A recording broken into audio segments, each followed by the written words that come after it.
Mon père m'a humilié lors du dîner d'anniversaire de ma propre mère, en criant que je serais toujours la deuxième après ma sœur. Il n'avait aucune idée que c'était moi qui payais secrètement son prêt immobilier depuis les 5 dernières années. Alors, j'ai souri, je l'ai coupé complètement et j'ai tendu un piège qui exposerait le réseau de mensonges de ma sœur et les laisserait tous les deux sans rien. C'est là que l'histoire commence vraiment, et vous ne voudrez pas manquer ce qui va se passer. Assurez-vous d'être abonné pour voir la fin. Nous sommes toujours curieux. D'où regardez-vous tous aujourd'hui? Faites-le nous savoir dans les commentaires. La grippe s'était installée au plus profond de mes os, une misère lourde et douloureuse qui me laissait faible et tremblante. J'avais passé les 3 derniers jours recroquevillé sur mon canapé, enveloppé dans des couvertures, survivant avec du thé et du bouillon pendant que mon mari, Nicolas, planait avec un froncement de sourcils inquiet. Ce soir-là, je me sentais enfin un peu humaine. J'avais réussi à prendre une douche et j'étais assise à mon bureau en train d'essayer de reprogrammer les réunions de travail que j'avais manquées lorsque mon téléphone a vibré. C'était un SMS de mon père, David. Besoin que tu m'appelles. Urgent au sujet de la maison. Un nœud de crainte familier s'est resserré dans mon estomac. C'était toujours urgent, et c'était toujours à propos de la maison. Depuis 5 ans, depuis que mon père avait été forcé à prendre une retraite anticipée de son travail à l'usine, une situation largement de son propre chef, je payais secrètement son prêt immobilier. C'était un arrangement né d'un moment de faiblesse de ma part et d'un moment de désespoir de la sienne. Lui et ma mère, Sophie, étaient sur le point d'être saisis. Je venais de recevoir une promotion importante, et je ne pouvais pas supporter l'idée que ma mère, qui avait tout sacrifié pour nous, se retrouve sans abri. Alors, j'avais mis en place un système de paiement anonyme par le biais d'une fiducie gérée par mon avocat et ami, Mia. Mes parents croyaient que c'était une subvention d'un programme d'aide au logement pour les anciens travailleurs d'usine. C'était la seule façon pour moi de m'assurer que l'argent allait au prêt immobilier et non dans le trou noir de la dernière entreprise commerciale de ma sœur Chloé. J'ai appuyé sur le bouton d'appel, le récepteur froid contre mon oreille. Salut, papa. J'ai reçu ton SMS. Qu'est-ce qui ne va pas? J'étais encore congestionné, et ma voix sonnait faible. Jasmine, tu as l'air terrible, dit-il, non pas avec inquiétude, mais avec impatience. J'ai eu la grippe, papa. Je suis en train de m'en remettre. Qu'est-ce qui se passe avec la maison? Ce n'est pas à propos de la maison. Pas vraiment, a-t-il claqué. C'est à propos de l'anniversaire de ta mère. C'est ce samedi, et Chloé organise un beau dîner pour elle au Safran Grill. Elle a réservé la salle privée. Elle s'occupe de tout. J'ai cligné des yeux, confuse. Ça a l'air charmant. Qu'est-ce que ça a à voir avec moi? Eh bien, la caution pour la salle est importante, a-t-il hésité. Et Chloé se demandait si tu pouvais, tu sais, l'aider. Elle met tellement d'efforts là-dedans. La grippe, le stress du travail et l'audace pure de la demande se sont coalisés en un pic de colère. Chloé, ma sœur de 29 ans, l'aspirante blogueuse lifestyle, s'occupait de tout en me demandant de payer comme d'habitude. Papa, je viens de te dire que je suis malade, et je fais déjà tellement de choses, dis-je, ma voix s'élevant malgré moi. Je paie l'assurance maladie de toi et maman. Je couvre tes paiements de voiture. Tu sais, je suis toujours heureuse d'aider, mais Chloé doit commencer à prendre ses responsabilités. Un silence froid s'est installé. Puis la voix de mon père, qui avait été suppliante, s'est transformée en glace. Responsabilité? Tu me parles de responsabilité? Ta sœur essaie de faire quelque chose de bien pour sa mère. Quelque chose de spécial. Tu dois toujours tout ramener à l'argent, n'est-ce pas, Jasmine? Je ramène ça à l'argent parce que je suis la seule à en avoir, ai-je lâché avant de pouvoir m'arrêter. Oh, voilà, a-t-il crié, sa voix résonnant si fort que j'ai dû éloigner le téléphone de mon oreille. La chef de projet haut de gamme qui nous regarde tous de haut. Tu penses que tu es tellement meilleur que ta sœur juste parce que tu as ce travail de luxe. Eh bien, laisse-moi te dire quelque chose, Jasmine. Chloé a une lumière en elle. Elle a un esprit. Elle essaie de construire quelque chose à partir de rien pendant que tu restes assise dans ton bureau à compter ton argent. Papa, ce n'est pas juste, ai-je crié, ma tête cognant. Je travaille dur pour cet argent. L'argent qui paie ton assurance. N'ose pas me le jeter à la figure. Il a rugi. Nous ne t'avons pas demandé de faire ça. Tu as offert. Tu le fais juste pour pouvoir nous le reprocher. Tu ne comprendras jamais, n'est-ce pas? Tu peux avoir tout l'argent du monde, mais tu seras toujours la deuxième après ta sœur. Tu l'as toujours été, et tu le seras toujours. Les mots m'ont frappé comme un coup physique, me coupant le souffle. Toute ma vie. À chaque récital, la performance médiocre de Chloé était artistique, tandis que la mienne, impeccable, était robotique. À chaque bulletin scolaire, CC était le signe d'un esprit créatif, tandis que Mesa était la preuve que je n'avais pas de vie sociale. C'était la vérité tacite de notre famille, la lourde couverture sous laquelle je vivais depuis 34 ans maintenant, enfin prononcée à voix haute dans un éclat de pure méchanceté. La maison, le prêt immobilier, l'assurance, les voitures, tout cela n'était qu'une taxe que je payais pour le privilège d'être la fille inférieure. Un étrange calme froid m'a envahi, éteignant la colère fiévreuse. Je me suis penché en arrière sur ma chaise, ma voix baissant à un ton calme et égal. Tu as raison, papa. Je comprends enfin. Bien, a-t-il dit, respirant lourdement, sentant la victoire. Alors, tu vas appeler Chloé au sujet de la caution? J'ai failli rire. Non, je n'appellerai pas Chloé. Et tu as raison, elle est si pleine de lumière. Je suis sûr qu'elle n'aura aucun problème à couvrir la caution. J'ai fait une pause, savourant le petit clic net de la pièce du puzzle qui se met en place. Et à partir de maintenant, tu peux la laisser payer ton prêt immobilier aussi. J'en ai fini. J'ai mis fin à l'appel. Ma main était parfaitement stable. La grippe, la douleur, la fièvre, tout cela me semblait lointain. Je venais de couper le cordon. J'aurais dû être terrifié. J'aurais dû être dévasté. Au lieu de cela, pour la première fois de ma vie, j'ai ressenti un sentiment de paix surprenant et profond. La trahison, ai-je réalisé, n'était pas seulement l'appel téléphonique. La trahison était toute ma vie. Nicolas m'a trouvé quelques minutes plus tard, toujours assise à mon bureau, fixant l'écran noir de mon téléphone. Il a posé une tasse de thé à côté de ma main. Tu as l'air d'avoir vu un fantôme, dit-il doucement, en me frottant les épaules. C'était ton père? J'ai hoché la tête, me penchant en arrière sous son contact. Il a enfin dit quelque chose. Quoi, chérie? Que je serai toujours la deuxième après Chloé. Nicolas a laissé échapper une longue et lente respiration. Il avait été témoin de la dynamique toxique de ma famille pendant les 10 années que nous avions passées ensemble. Il la détestait, mais il respectait mes tentatives de la gérer. Jasmine, je suis tellement désolé. Qu'est-ce qui a provoqué ça? Le dîner d'anniversaire de maman. Chloé l'organise et veut que je paie la caution pour la salle privée. J'ai dit non, et il a explosé. Tant mieux pour toi, dit-il, sa voix ferme. Pour avoir dit non, je veux dire. J'ai dit plus que non, Nick, ai-je admis, ma voix faible. Je lui ai dit que j'en avais fini. Je lui ai dit de laisser Chloé payer le prêt immobilier à partir de maintenant. Nicolas s'est figé, ses mains immobiles sur mes épaules. Jasmine, tu veux dire que tu lui as parlé du prêt immobilier? Pas exactement. J'ai juste dit, laisse-la le payer. Je ne pense pas qu'il ait compris. Pas vraiment. Il pense que la maison est couverte par cette subvention.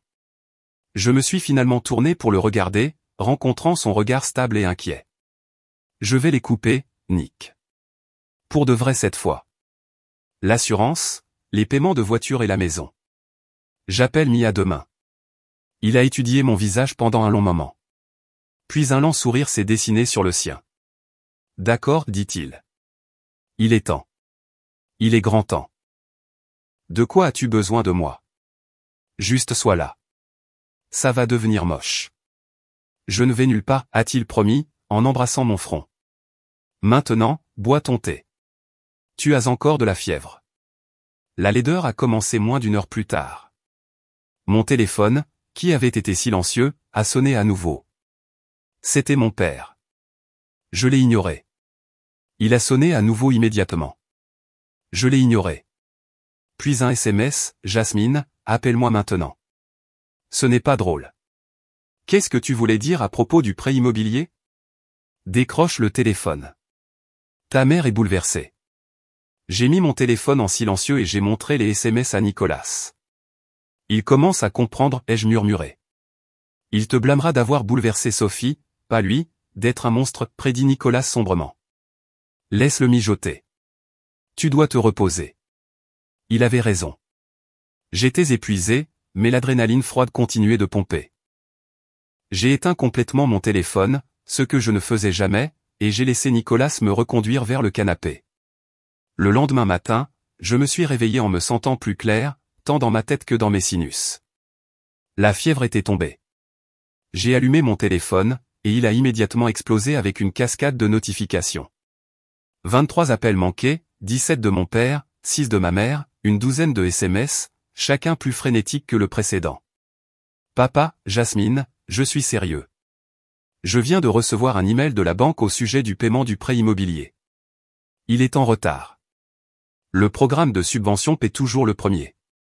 Maman, Jasmine, chérie, s'il te plaît, appelle. Ton père est un état. Il a dit que vous vous étiez disputé. S'il te plaît, parle-lui. Papa, tu as fait ça. C'est de ta faute.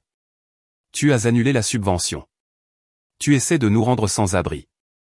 Maman, s'il te plaît. Jasmine, qu'est-ce qui se passe? Qu'est-ce que tu voulais dire à propos de Chloé qui paie le prêt immobilier? Elle ne peut même pas payer son propre loyer. Ce dernier SMS de ma mère, un éclair d'honnêteté accidentel et désespéré, était celui qui est resté. Elle ne peut même pas payer son propre loyer. Ma sœur, la blogueuse à succès qui organisait un dîner somptueux au Saffron Grill. J'ai sauvegardé une capture d'écran du SMS. Bonjour, dis-je à Nicolas, qui était déjà dans la cuisine en train de faire du café. Le paiement de la subvention est officiellement en retard. Et il semble que ma mère sache que Chloé est une fraude. Et pourtant, elle laisse toujours ton père vénérer le sol sur lequel Chloé marche, dit-il, en me tendant une tasse. C'est de l'encouragement, pur et simple. Je sais. J'ai pris une gorgée de café. Le liquide chaud me ramenant à la réalité. J'appelle Mia. Il est temps de débrancher, mais je pense que je dois faire plus que simplement débrancher. Ils vont me dépeindre comme la méchante, la fille riche et rancunière qui a rendu ses parents sans abri par jalousie. Ils le feront, a convenu Nicolas.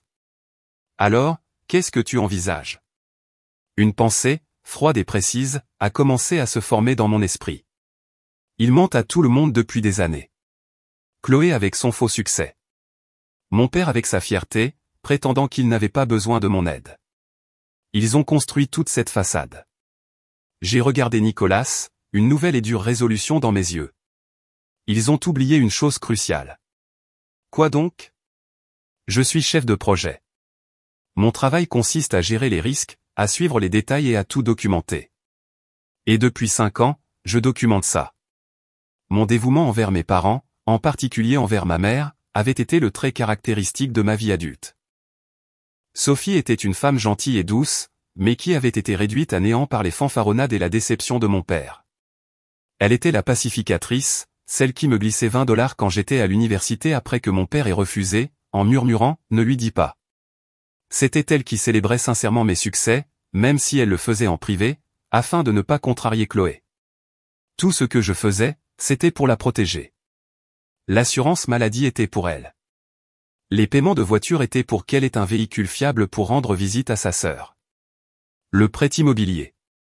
Le prêt immobilier était pour qu'elle n'ait jamais à subir l'humiliation de perdre sa maison, une maison qu'elle avait patiemment construite pendant 40 ans. Mon père, David, voyait ces actes non pas comme un soutien, mais comme une obligation. Dans son esprit, j'étais la responsable, ce qui était son code pour ennuyeux et consciencieux. J'étais la mule de bâtiment attendue pour porter les fardeaux de la famille sans se plaindre tandis que ma sœur Chloé était le cheval de parade censé être admiré. Chloé, ma sœur, était un chef-d'œuvre d'illusion entretenue. À 29 ans, elle n'avait jamais occupé un véritable emploi pendant plus de quelques mois. Toute son identité était enveloppée dans sa marque d'influenceuse, qui semblait consister à prendre des photos artistiquement mises en scène de lattes, de sacs de créateurs empruntés et de repas dans des restaurants qu'elle ne pouvait pas se permettre. Ces réseaux sociaux étaient une fantaisie aux teintes pastel de succès, pleine de légendes sur le fait de vivre sa vérité et de construire un empire. En réalité, elle vivait dans un minuscule appartement loué croulant sous les dettes de cartes de crédit. Mais pour mon père, elle était une star. Il se vantait de ses milliers d'abonnés, dont la plupart étaient probablement achetés, et de ses partenariats de marque, qui n'étaient généralement que des échantillons gratuits de crème pour le visage. Chloé, pour sa part, avait maîtrisé l'art de transformer le favoritisme de mon père en arme. Elle était perpétuellement en crise, perpétuellement la victime. Elle appelait mon père, en pleurant sur la difficulté d'être une créative, sur la façon dont il était épuisant d'être si empathique envers le monde. Mon père m'appelait alors, exigeant que j'aide ma sœur, ce qui signifiait toujours lui donner de l'argent. La dernière fois que je l'avais vue en personne, c'était il y a un mois. Elle s'était présentée chez moi à l'improviste, vêtue d'un manteau de créateur tout neuf, et avait immédiatement commencé à se plaindre de son propriétaire. « Il est juste mauvais, Jasmine » avait-elle soupiré, s'affalant sur mon canapé moelleux. « Il ne comprend pas la pression que je subis. Il menace de m'expulser pour un seul paiement en retard. »« Chloé, c'est la 3e fois cette année, » avais-je dit, essayant de garder ma patience. « Exactement, il me harcèle » avait-elle rétorqué, manquant complètement le point. Quoi qu'il en soit, je me disais que puisque toi et Nick vous en sortez si bien, peut-être que vous pourriez simplement, vous savez, co-signer un nouveau bail pour moi, juste jusqu'à ce que mon nouveau contrat de parrainage arrive. J'avais refusé poliment mais fermement. Elle était sortie en trombe, m'accusant d'être jalouse de sa liberté. Maintenant, en me souvenant de cette conversation, j'ai réalisé toute l'étendue de sa manipulation. Elle n'était pas seulement irresponsable, elle était une prédatrice, et mes parents étaient ses principales victimes. Et moi, en fournissant le filet de sécurité financier, j'avais été son principal complice.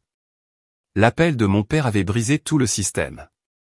Il avait confirmé, en termes non équivoques, que mon sacrifice ne signifiait rien. J'étais juste la banque, et la banque était maintenant fermée. J'ai composé le numéro de Mia.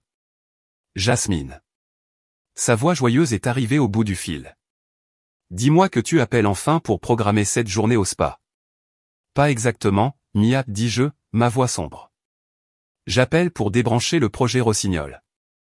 Le projet Rossignol était le nom de code que nous avions donné à la fiducie qui payait le prêt immobilier de mes parents. Mia est restée silencieuse pendant un instant. Oh, waouh. D'accord, c'est finalement arrivé, n'est-ce pas? C'est arrivé. Il a choisi Chloé, et il s'est assuré que tu le saches. Jasmine, je suis tellement désolé. Mais aussi, je suis fier de toi. Alors, quel est le plan? Juste arrêter les paiements parce que le prochain est en retard. La banque a déjà envoyé le premier avis à la fiducie, qui, selon tes instructions, nous n'avons pas transféré. C'est la première étape, dis-je. Je veux que la procédure de saisie commence officiellement. Je veux qu'ils reçoivent les lettres effrayantes, celles avec l'encre rouge. C'est facile, dit Mia, son ton passant d'amie à avocate. Ils recevront un avis d'intention de saisie dans environ 2 semaines. Mais Jasmine, es-tu sûre de vouloir aller aussi loin? Qu'en est-il de Sophie? C'était la partie difficile. C'est là que la deuxième partie du plan entre en jeu. Je ne vais pas les laisser perdre la maison. Je vais l'acheter. Mia a laissé échapper un sifflement bas. Comment? À la vente aux enchères. Non, je vais leur faire une offre. Je vais créer une nouvelle LLC, et cette LLC va offrir de leur acheter la maison en vente à découvert pour le montant exact dû sur le prêt immobilier. Cela évitera à leur crédit une saisie, et ils seront tellement désespérés qu'ils devront l'accepter. Et après, demanda Mia, comprenant clairement. Tu seras leur propriétaire. Je serai leur propriétaire, ai-je confirmé. Et je vais avoir besoin que tu établisses le contrat de location le plus strict et le plus inattaquable de l'histoire de l'humanité. Pas de blogueuse lifestyle vivant gratuitement. Pas d'invité non approuvé séjournant plus de 48 heures. Et le loyer sera le montant exact du prêt immobilier que je payais depuis le début. Jasmine, dit Mia, un lent sourire dans sa voix. C'est diabolique. J'adore. Mais qu'en est-il de Chloé? Tu sais quelle est à l'origine de tout ça? Oh, je n'ai pas fini, dis-je, en affichant la capture d'écran du SMS de ma mère. Ils ont oublié qui je suis. Ils pensent que je suis juste un distributeur automatique de billets ambulants. Ils ont oublié que je gère des projets de construction de plusieurs millions de dollars. Je sais comment faire un audit. Qu'est-ce que tu auditais? Ma sœur. Je vais découvrir exactement d'où vient tout son argent parce que ce n'est plus de moi. Et si ma mère a raison, qu'elle ne peut pas payer son propre loyer, comment compte-t-elle organiser une fête au Saffron Grill? J'ai regardé le mur à la photo encadrée de ma mère, Sophie, souriant lors de vacances à la plage que j'avais payée. Ils ont vécu dans un fantasme. Il est temps de revenir à la réalité. Le passage de victime passive à stratège active a été immédiat. Au moment où j'ai raccroché avec Mia, le brouillard de mon deuil causé par la grippe s'est évaporé, remplacé par la clarté froide familière d'un projet complexe qui prend forme. J'ai ouvert mon ordinateur portable et j'ai créé un nouveau fichier portant le nom de code opération deuxième place. Ma première tâche était de construire une image financière complète de ma famille. Je n'étais pas seulement une bienfaitrice. J'étais une créancière, et j'étais sur le point de faire ce que j'aurais dû faire il y a 5 ans, une évaluation complète des risques. J'ai commencé par la maison. Mia s'est mise au travail immédiatement, arrêtant les paiements et préparant le cadre juridique pour que ma LLC, Northwood Holdings, fasse son geste. En quelques jours, la panique prévisible a commencé. Mon téléphone était un barrage constant de messages hystériques, accusateurs, puis pathétiquement suppliants de mon père. « Papa, Jasmine, ils vont prendre la maison. Tout ça parce que tu as fait une crise de colère. C'est la maison de ta mère. » Papa, très bien. Je suis désolé. J'étais en colère. Je ne le pensais pas, répare juste ça. Appelle les gens de la subvention et répare ça. Je n'ai répondu à aucun d'entre eux. Au lieu de cela, je me suis concentré sur Chloé. La vie de ma sœur était un livre ouvert, du moins le pensait-elle. Son Instagram était un flux quotidien de son prétendu succès. J'ai fait défiler des années en arrière, chaque réunion de brunch, chaque nouvelle collaboration, chaque virée shopping. J'ai recoupé les dates avec mes propres relevés bancaires. Le modèle était écœurant de clarté. Chloé publie une photo dans un restaurant haut de gamme avec la légende « Célébration d'un nouvel accord ». 3 jours plus tôt, un virement de $500 de moi à mon père après qu'il ait appelé au sujet d'une urgence de plomberie. Chloé publie un selfie dans un nouveau manteau de créateur avec la légende « Le travail acharné paie ». Un jour plus tôt, un virement de $1000 de moi à ma mère pour les impôts fonciers. Je ne payais pas seulement leur prêt immobilier. Je finançais toute la fausse vie de Chloé. Mon aide était blanchie par mes parents et remise directement à elle. La rage de mon père, sa défense de son esprit. Tout était une performance pour protéger son enfant chéri, celle qui le faisait se sentir excitant et pertinent, tandis que moi, l'ennuyeuse, la responsable, je payais les factures. C'était mon levier. C'était le piège astucieux.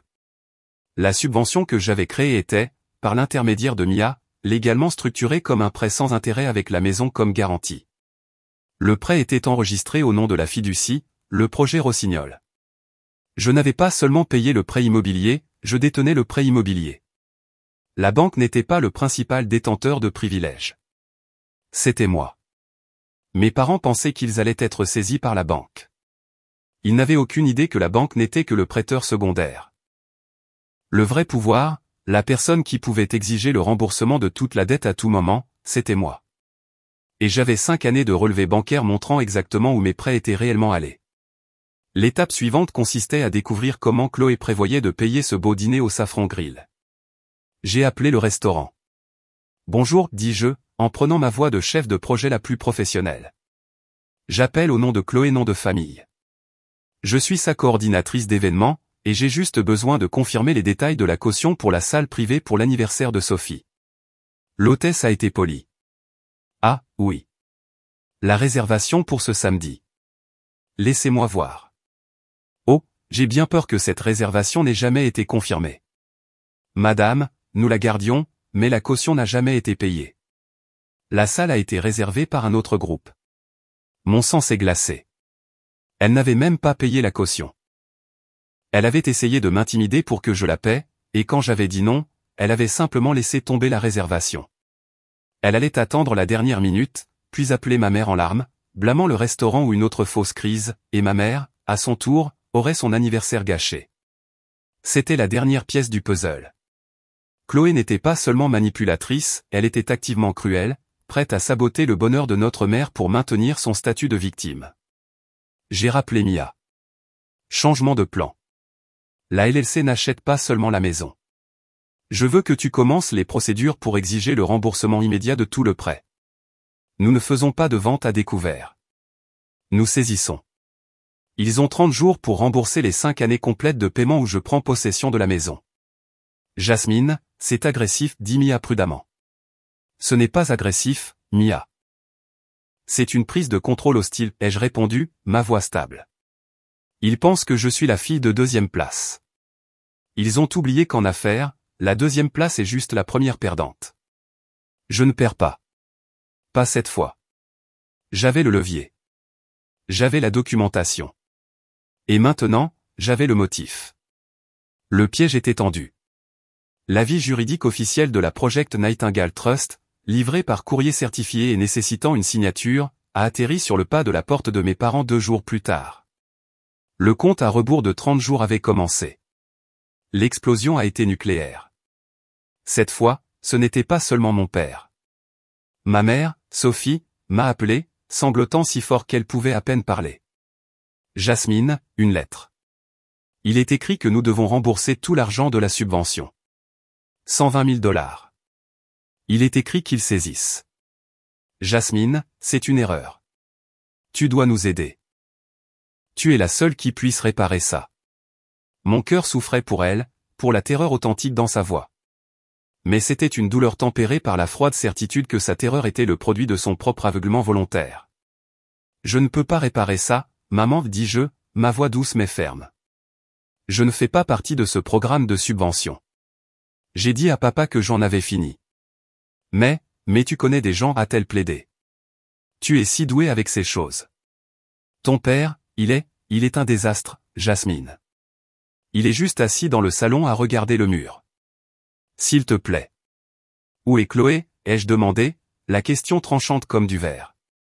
Où est la fille avec l'esprit? Celle qui construit un empire? Elle peut sûrement aider. Ma mère était silencieuse. Le silence était plus accablant que n'importe quelle confession. Elle est occupée, chérie. Tu sais, avec son travail. Avec son travail? Maman, j'ai appelé le Saffron Grill. Il n'y a pas de fête.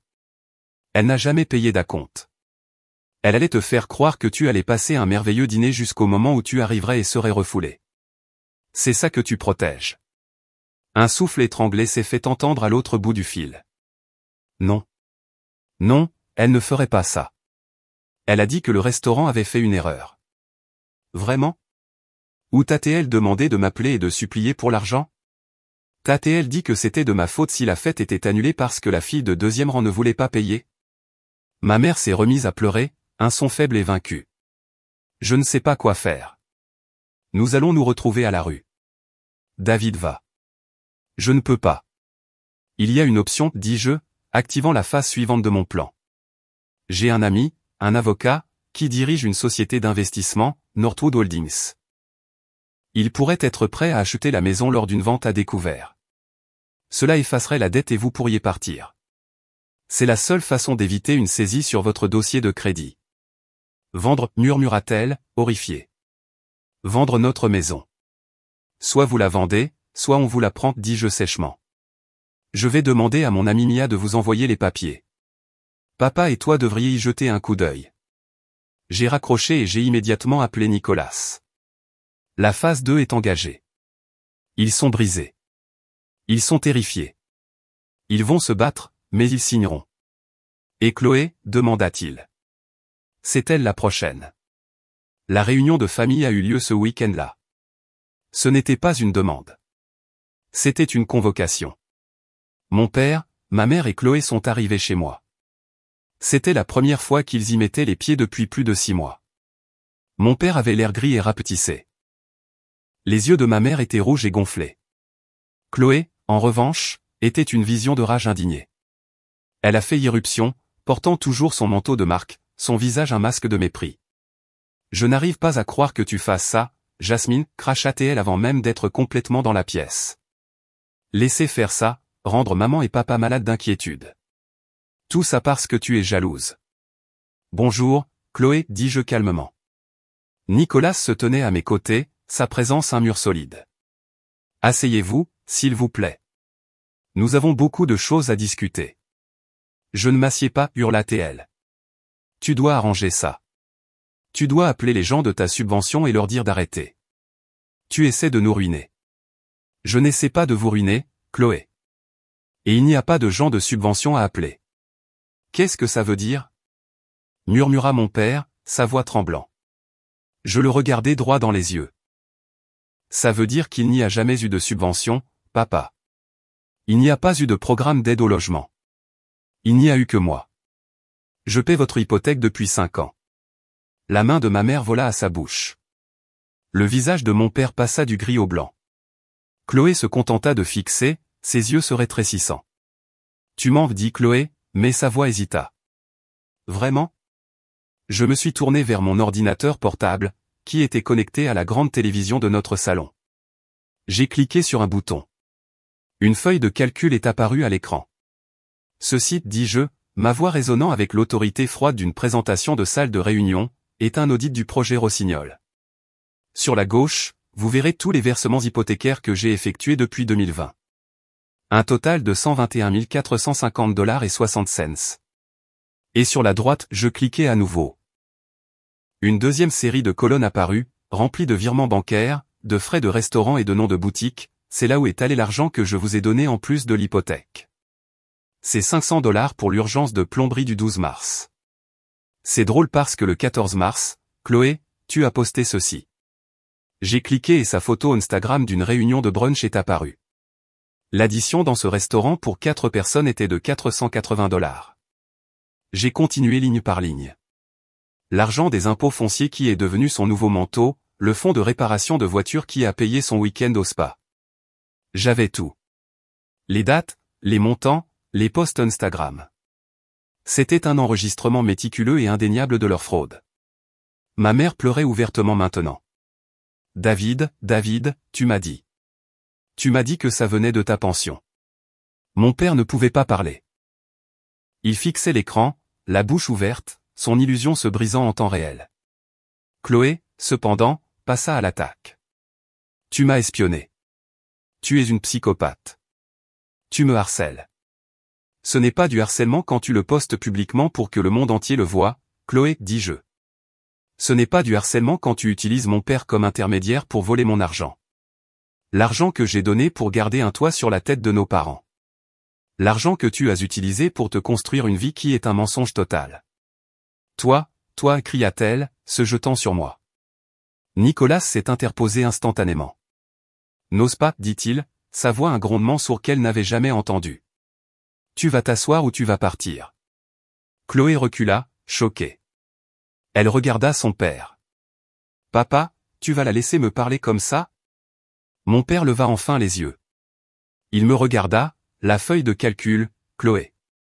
Il vit le manteau de Marc. Il vit sa femme en pleurs. Et pour la première fois de sa vie, la programmation s'est brisée. Assieds-toi, Chloé, murmura-t-il, sa voix brisée. Assieds-toi juste. Le combat était terminé. Le sort était rompu. Et je n'avais même pas présenté ma solution finale. Le silence qui remplissait la pièce était lourd et suffocant. Chloé était assise, rigide de fureur. Ma mère était perdue dans ses sanglots silencieux, et mon père se contentait de fixer le sol, le visage décoloré. L'homme qui m'avait rugi au téléphone, le patriarche qui exigeait le respect, avait disparu. À sa place, il y avait un vieil homme vidé. Alors, dis-je, éteignant la télévision et ramenant la pièce à la normale. Nous avons établi les faits. 1. Je suis le seul détenteur de privilèges sur votre maison. Le projet Rossignol est ma fiducie. 2. Le prêt est en défaut. 3. Une partie importante de l'argent que j'ai fourni pour les urgences a été détournée pour financer le style de vie de Chloé. Je me suis dirigé vers la table basse et j'ai placé un seul document, soigneusement relié, devant mon père. Quoi? Qu'est-ce que c'est? Demanda-t-il, sa main tremblant alors qu'il l'attrapait. C'est une offre de Northwood Holdings, la LLC que j'ai mentionnée à maman. Ils sont prêts à acheter la maison, immédiatement, pour le montant exact dû sur le prêt, 121 450 $. C'est une vente à découvert. Vous leur céderez la maison. La dette sera considérée comme entièrement payée et la procédure de saisie sera abandonnée. Votre dossier de crédit sera sauvé. Mon père tâtonna avec les pages, ses yeux scannant le langage juridique qu'il ne pouvait pas comprendre. Mais nous devrons déménager. Nous serons à la rue. Non, dis-je, vous ne le serez pas. Une partie de l'accord est un bail d'1 an, que Northwood Holdings vous offrira. Une minuscule lueur d'espoir étincela dans les yeux de ma mère. Un bail. J'ai placé un deuxième document sur la table. Ceci est le contrat de location. Vous serez autorisé à rester dans la maison en tant que locataire. Le soulagement de mon père était palpable. Il s'affaissa, attrapant le bail.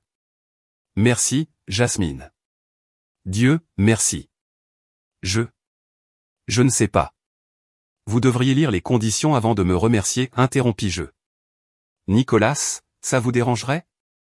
Nicolas, qui était resté silencieux, s'avança et ramassa le bail. Il lut à partir de celui-ci d'une voix claire et neutre. Section 4A, loyer. Le loyer sera fixé à $2000 par mois, payable le premier du mois. Ce montant couvre le principal, les intérêts, les impôts et l'assurance sur la propriété. Il fit une pause. Vous remarquerez que c'est le montant exact de l'hypothèque que je payais. Mon père tressaillit. Section 5C, occupation.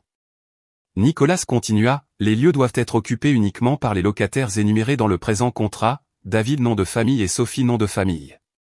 Aucun autre individu ne peut résider sur la propriété pendant une période de plus de 48 heures consécutives sans le consentement écrit exprès du propriétaire. La tête de Chloé se releva brusquement. Quoi? Tu ne peux pas faire ça? Et si j'ai besoin de rester avec eux?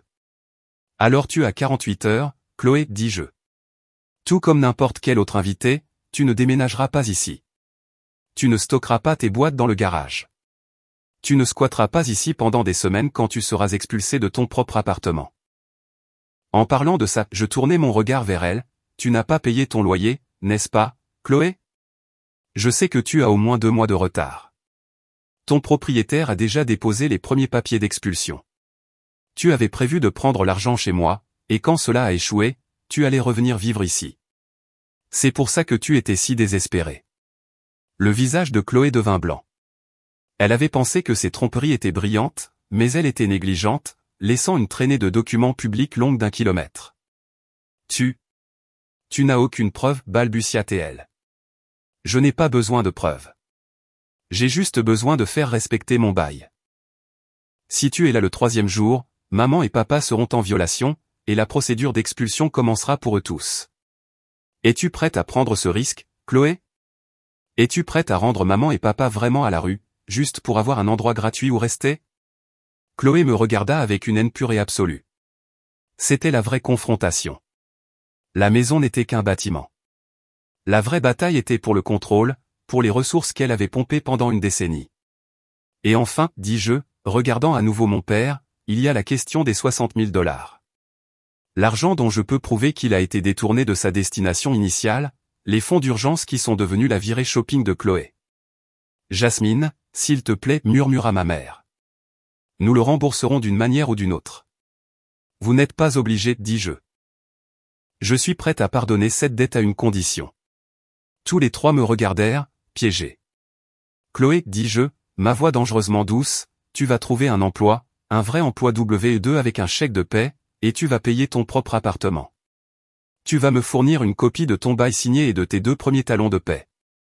Tu seras financièrement indépendante de mes parents. Tu ne leur demanderas pas $1 de plus. C'est dingue, hurla-t-elle. Tu ne peux pas. Tu ne peux pas me forcer à trouver un emploi.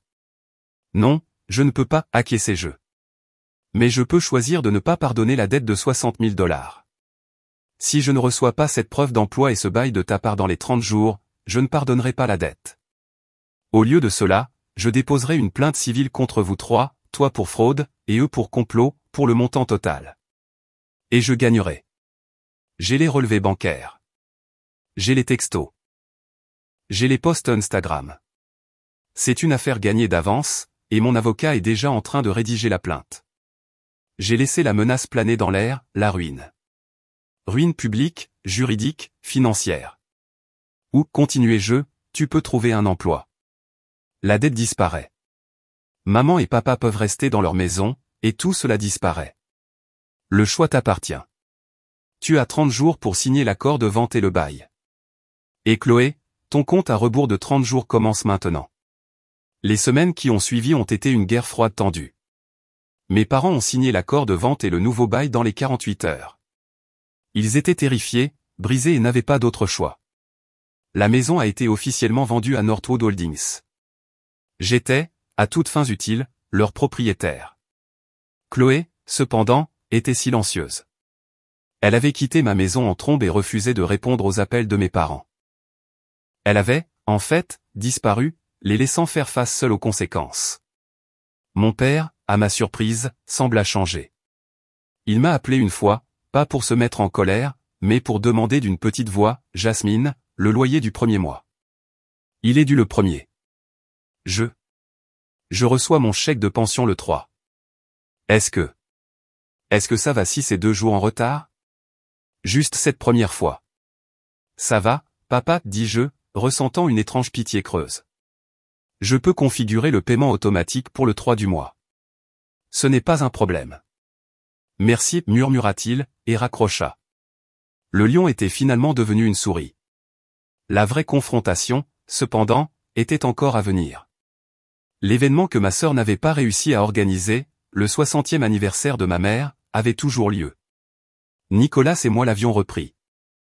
Nous avons réservé une belle pièce privée modeste dans un charmant restaurant italien que ma mère aimait réellement, pas le piège à influenceurs clinquant que Chloé avait choisi.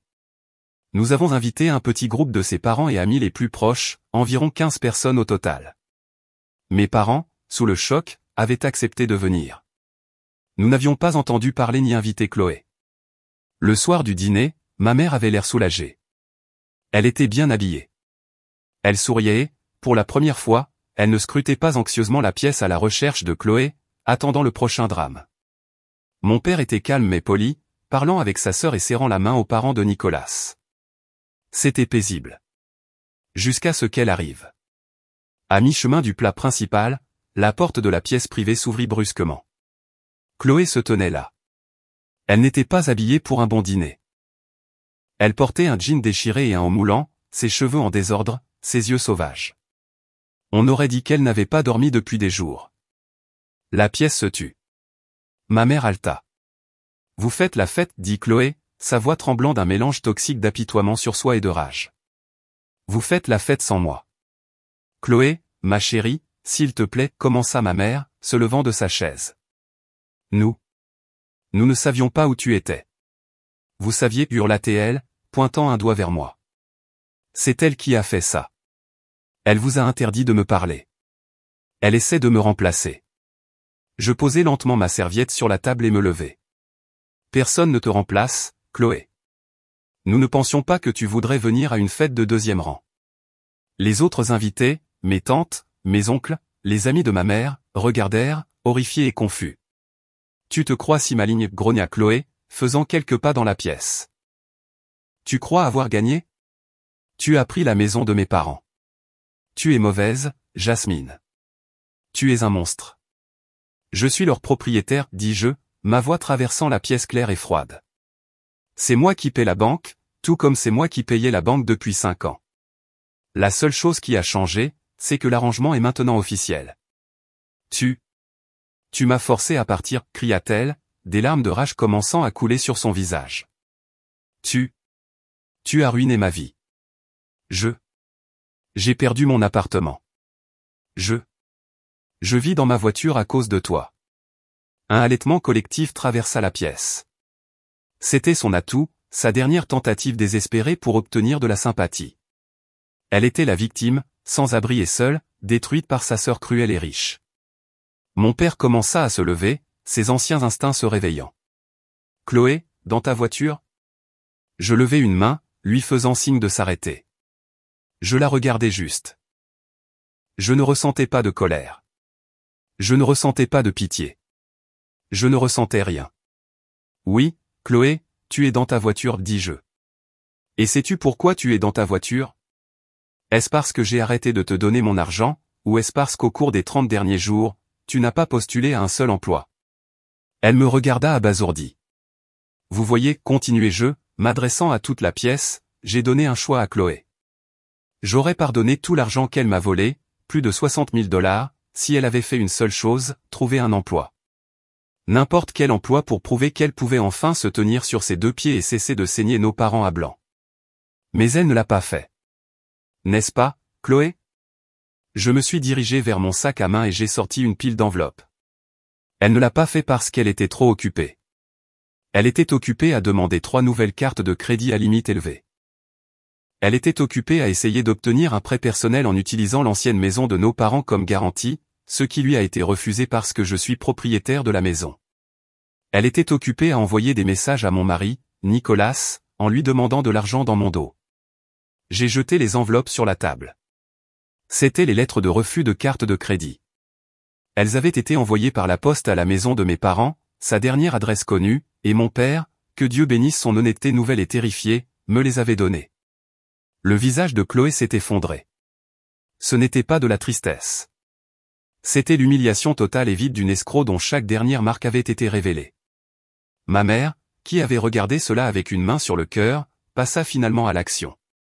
Elle passa devant Chloé, devant les enveloppes, et se tint à côté de moi. Elle regarda sa plus jeune fille. « Tu as demandé de l'argent à Nicolas, murmura-t-elle, sa voix tremblant d'une nouvelle colère froide que je n'avais jamais entendue. Chloé n'avait pas de réponse.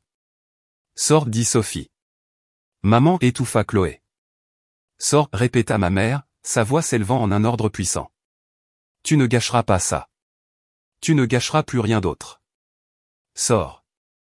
C'est fini. Chloé resta là un instant, complètement vaincue. Le public qu'elle s'attendait à voir se rallier à sa cause, sa famille, sa mère, la regardait avec dégoût. Elle me regarda une dernière fois, ses yeux promettant le meurtre. Puis elle se tourna et courut. La porte claqua. Le silence revint, mais cette fois, c'était un silence de soulagement. Ma mère se tourna vers moi, les yeux pleins de larmes, mais elle souriait. « Jasmine, dit-elle, prenant ma main, merci pour tout. » Elle se tourna ensuite vers la pièce. « Je suis tellement désolée, tout le monde. S'il vous plaît, mangeons. C'est mon anniversaire. » La chute de Chloé a été aussi rapide que totale. Après avoir été publiquement exilée de l'anniversaire de ma mère, elle a disparu. Nous avons découvert une semaine plus tard par ma tante qu'elle avait finalement touché le fond et l'avait appelé, en pleurant, depuis une station-service à 3 états de distance. Sa voiture avait été saisie. Elle n'avait rien. Ma tante, une femme sans absurdité, lui a acheté un billet de bus, non pas pour la maison, mais pour une cousine au Texas qui avait un emploi qui l'attendait dans un restaurant. Chloé, pour la première fois de sa vie, n'avait pas d'autre option. Elle l'a prise. Nous n'avons plus eu de ses nouvelles depuis, bien que ma tante rapporte occasionnellement qu'elle est en fait toujours employée comme serveuse. La transformation de mon père a été la plus profonde. Être locataire dans la maison qu'il possédait autrefois, payer un loyer à la fille qu'il avait écartée, a brisé sa fierté d'une manière absolue. Mais de cette brisure, quelque chose de nouveau a émergé. Lui et ma mère ont commencé à parler. Il a pris plus d'heures au magasin de quincaillerie. Il a commencé à réparer des choses dans la maison lui-même, non pas par obligation, mais il semblait que ce soit par un nouveau respect pour la propriété. Notre relation n'est pas réparée. Elle ne sera jamais le lien chaleureux et affectueux que je vois dans les films. Mais elle est fonctionnelle. Je suis leur propriétaire. Ce sont de bons locataires. Ils paient leur loyer le 3 de chaque mois. Quand je viens, mon père me fait une tasse de thé et me pose des questions sur mon travail, et il écoute réellement la réponse. Le lion rugissant a disparu, remplacé par un homme calme qui semble enfin comprendre, dans sa vieillesse, la valeur de la fille qu'il avait ignorée. La plus grande guérison, cependant, a été avec ma mère. Dans les semaines qui ont suivi le dîner, elle et moi avons commencé à parler, vraiment parler. Elle a admis sa culpabilité, sa faiblesse, sa peur du tempérament de mon père et sa propre cécité face aux manipulations de Chloé. Je voulais juste qu'elle soit heureuse, m'a-t-elle dit, en pleurant. Et je l'ai laissé me convaincre que tu étais la plus forte, que tu n'avais pas besoin de moi. C'était la plus grande erreur de ma vie, Jasmine. Nous avons commencé à déjeuner, juste nous deux. Nous sommes allés à la journée au spa que Mia avait toujours voulu que je planifie. Je n'étais plus son sauveur ni sa banque. J'étais juste sa fille. Quant à Nicolas et moi, notre vie est tranquille. Nous prévoyons un voyage en Italie, quelque chose que j'avais toujours reporté à cause d'obligations familiales. Mon téléphone ne sonne plus avec des urgences. Mon compte bancaire est le mien. Le fichier Opération deuxième place sur mon ordinateur est fermé. La semaine dernière, j'ai reçu un colis par la poste. C'était un petit oiseau en bois sculpté à la main. Il venait de mon père. Il l'avait fait dans son atelier. La note jointe ne contenait que 3 mots, pour ton jardin.